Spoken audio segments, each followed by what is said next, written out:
measure of skill for most people, or at what point do you think it starts to matter? And if not elo, then what? Is there an accurate measure of skill? I'd say yes and no, because I've only really been, I got rank 1 my first time. Okay, well this is a bit of a story, but okay, well not really, but I peaked at number 2 in every single season until I got it. But wait, what season is this right now, Raul? Is this season 6? 6? Yeah, I'm pretty sure it's 6, okay. Yeah. I peaked at number 2 in every single season, up until season 5, I think. And I had like probably 5 or 6 rank 1 games that I all lost or like drew. And it's like for me, I haven't been like high elo for long. Like Duke and Loki have been like top of the leaderboard for basically the whole year. Like we've seen like other people get it. Like Vishad was ranked 1 for a bit, Vishad, Griffin at the start of the year, Raul, and a few others I think. But like for the most part, like this whole year, they've been like super dominant. But for me, it's like I only really got good. I got ranked 1 for my first time in season 5, and then after that, I think I ended the season at like 15th or something. So I still wasn't fully consistent. But only like after playoffs, like before playoffs, I was still so consistent. Like if you look at my stats pre-season 5 playoffs in like season 6, I think my win rate was still like dog shit. I was like 52% maybe, and my average was like 11xx, like 1050. But like post playoffs, I don't know, a switch just flicked, and I was like, yeah, I'm just gonna start winning now. And my average or my win rate has gone up to like 69%, and my average now is like 1009 or something. So it's like it's very recently where I'd say I've been like the big 3 of elo or whatever. But like before that, would I say I was like you would need to write it down. Yeah, what's it called again? Yeah, sure. Chip War by Chip Chris Miller, I think. Awesome. Okay. Thank you. Books.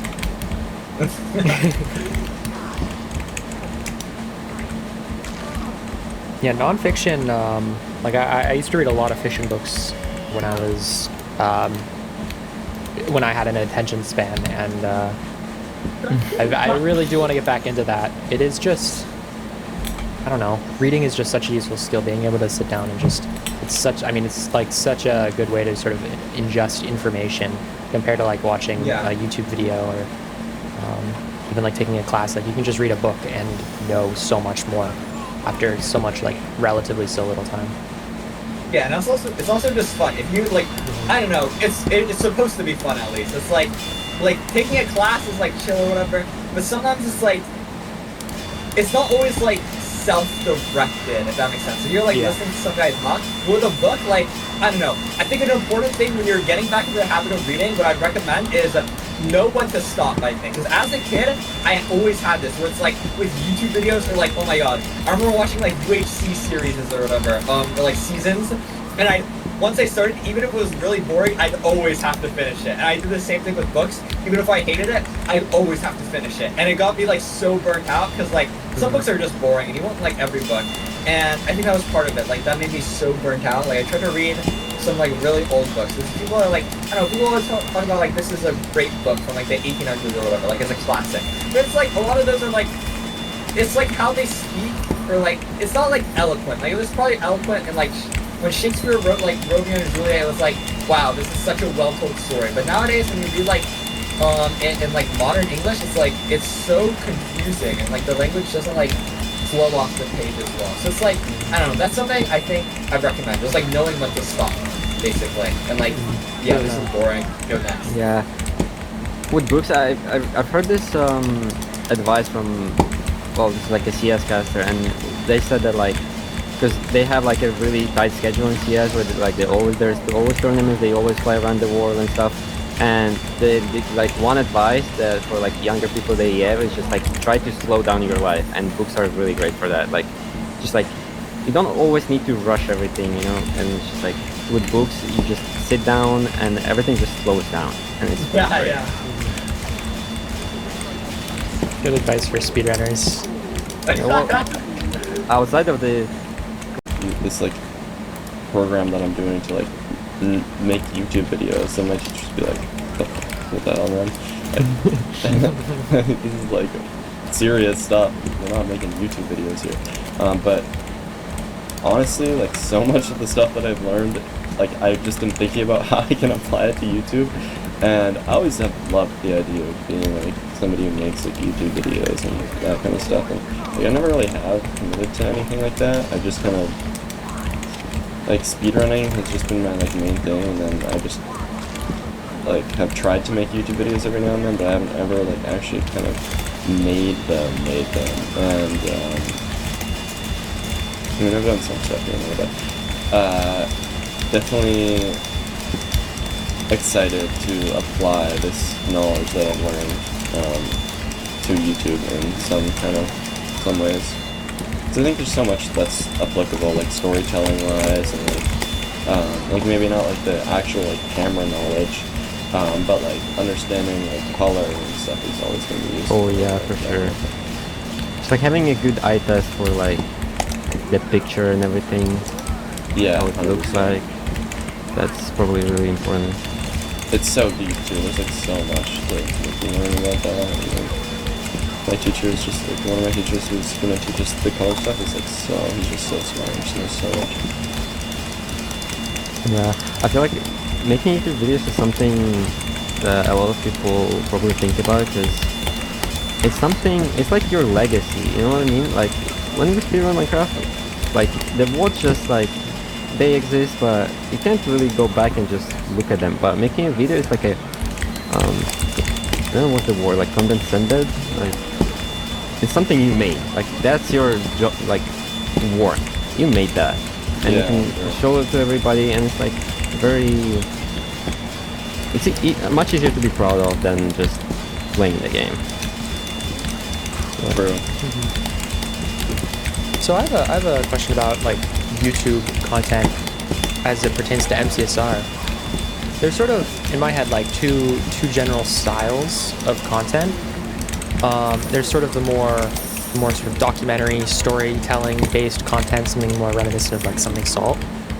And then there's more gameplay focused content, like I can't think of a good example, but you know. Except my mug made out of a 2007 Hyundai Sonata. You know what? As long as you prove that's what it's made of, sure. Hi dog, can I send you my company holiday presents and all crew gifts? Thank you advance. I cannot even fathom how much random shit you guys would send me if I had a public PO box. That's the problem. There'd be lots of cool things and so much nonsense garbage. And I send Doug, I'm literal trying to crap. send you an envelope with some rice in. Where is the PO box again? Also, while you were away I got ordained, so if you want to marry Chair I can make it happen. You guys are solving the wrong problems, just to be clear. Could I send my 3-year-old? He won't pay rent, but he'd be a good mug maker. I don't need children like slaves. That's what cheap Chinese labor is for. Joke. Haha, joke. All chatters can send their DNA to Doug's PO box, so Doug can check if he's any one of us his father. Oh, he's joking. Haha. Right, I said joke, therefore it's okay. But everybody does just make everything from China now. I have a box of movies on VHS. Can I send it to your PO box? Alright, bye Doug. I tolerate you. Thing is, if I opened a PO box, somebody would send me that, and then it would just be here. Like, what would I do with any of this stuff? I know it's all funny in concept, and I appreciate the fact that a lot of you guys would, in fact, send me this random shit. And then what would I do with it? Burn it. Give it away. Like, to a different streamer? Like, I send it over to PointGrow's PO box? We could do a drive. Does PointGrow have a PO box? Who do I know that has a PO box? Because we could be like, this is the Ludwig PO box charity drive. Send me anything. And then I'll collect all of it, and then in a massive shipment, multiple semi-trucks worth of stuff, they just start arriving at Ludwig's PO box. This could work. There's shipping container. Parkser has a PO box. Yeah, but I see him enough in person, I can just hand him things. This is ideally for people who like aren't down the hall sometimes. Couldn't you just send it to their house? Oh, right, I forgot I know where they live. Good point. Even better, honestly. Cut out the middleman and tell us PointGrow's PO box is your PO box. I'll be like, hey guys, just open up a new PO box, and it's clearly a residential house. And be sure to address it to Ludwig. That's my code name at the post office. Charity auction of random garbage from chat. Wait, that's a really good idea, actually. Oh, shit. Okay, so we're gonna get a P.O. box. I'm like, guys, send me anything. And then it's just this massive pile of random garbage. And then we charity auction it. We see who buys it. That's actually really good. But what if somebody sends me, like,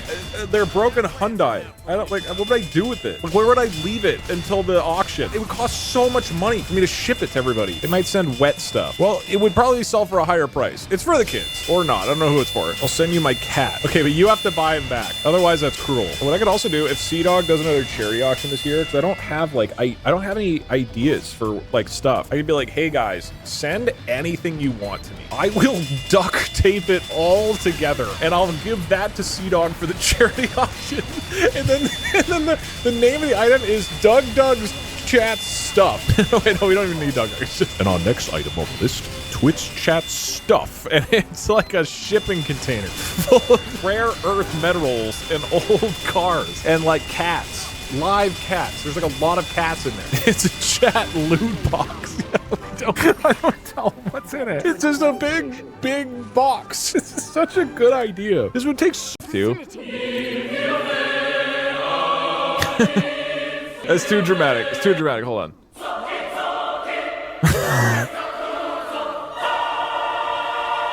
We also gotta add reverb to this. Where are the effects? Okay, hold on. We need like sound effects of people screaming. Perfect. All right, let's see how this sounds. So this would be like a couple seconds before you guys come in.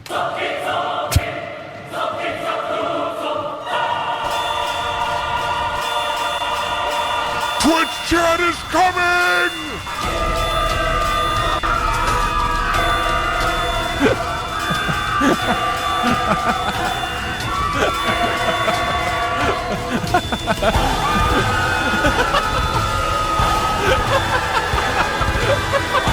This is too much! Okay.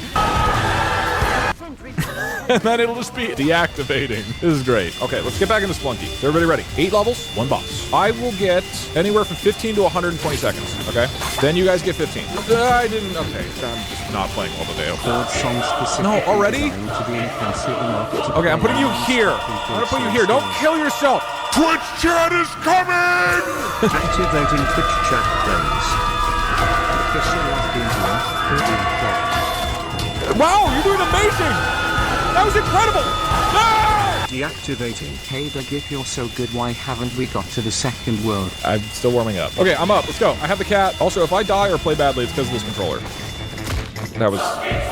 Already? Okay, whatever. I'm getting you over here. Don't kill the cat. I'm putting you on a ladder. Twitch chat is coming! Activating Twitch chat players to start.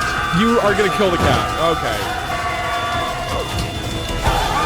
It's so loud. Here we go. Can I at least just have like a minute and a half? It's not asking for that much. Each level takes like about 2 minutes, let's say on average. You know what? I'm just going for it. I drop the pot to set up the trap. I drop the rock to set up the trap. I grab the turkey. Okay, turkey kind of worked. I jump down, I drop the pot, set up the trap, I move on. I can be, oh god damn it, I'm done. No. I'm putting you right here. Twitch chat is coming! Activating Twitch chat plays. Okay, you're still alive. No! Deactivating. I hate the Twitch chat alarm. It really feels like there's no way you... Y'all ready? The last wave. Fight! 5, 4, 3, 2, 1.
cooking bacon.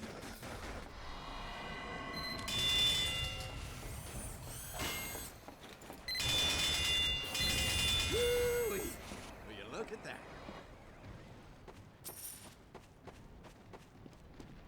That was getting heavy. Alert! A tank has entered the area.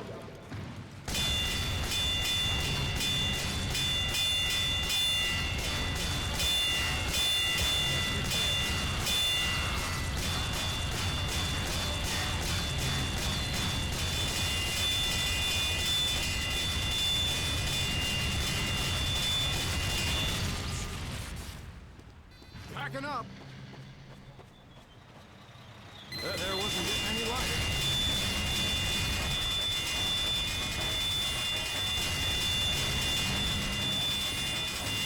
I'm moving this. Go on.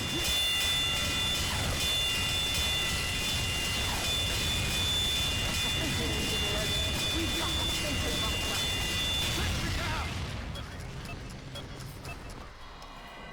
Alert! The place is halfway through!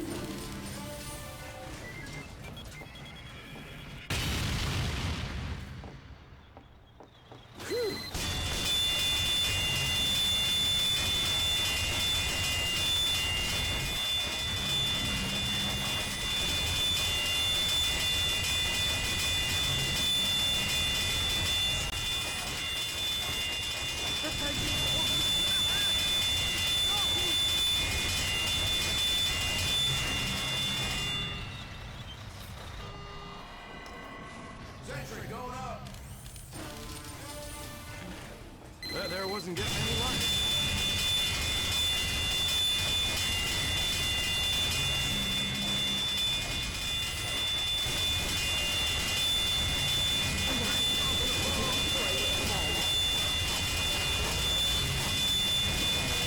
Using the